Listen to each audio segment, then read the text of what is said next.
Hey guys, we are in our day 149 of our Bible reading plan, 1 Samuel 22 through 24 and Psalm 148. And today's big idea is that how you treat your enemies when you're down is a good indicator of how deeply you love God and are committed to his ways.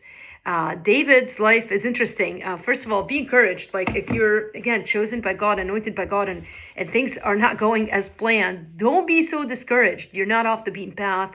I have to remind myself of that so much. And few examples are as good as David to remind us of that.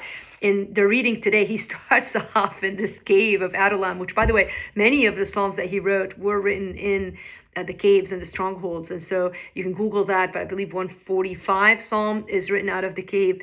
And the people who came to him in that season, they were not the influencers. They weren't the beautiful, pretty leaders. They were the beaten down and the downtrodden, the bitter in soul, the ones in distress, the ones who were in debt. Imagine forming an army of those people. And yet David did not see that. He saw people with potential and he trained them to war. And so they go to war and they start winning battles. And meanwhile, Saul is so obsessed with David, he can't do anything but chase him. And so he feels sorry for himself. In chapter 22, verse 8, this struck me. He tells the people, none of you feel bad for me. None of you feel sorry for me. And I thought, this is like the pit of self-pity, which is rooted in pride. And his eyes are not on the Lord. They're not on the people. They're on himself. And we start seeing more of that downward spiral where he's looking at himself, and it is the demise of Saul.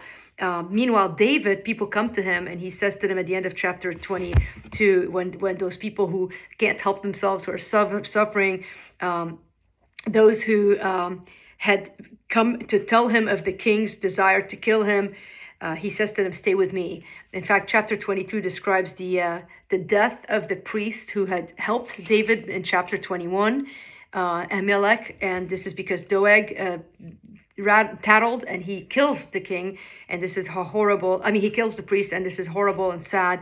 But David tells the people, you are going to be safe with me.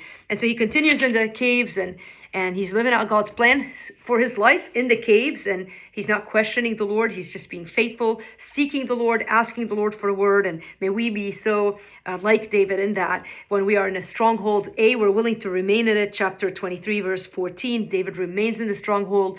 At the end of chapter 23, he lived in the wilderness. He didn't try to get out of it. And end of chapter 23, he lived in the strongholds of En-Gedi. Again, look at the Psalms that he wrote during that season. They're some of the most encouraging Psalms.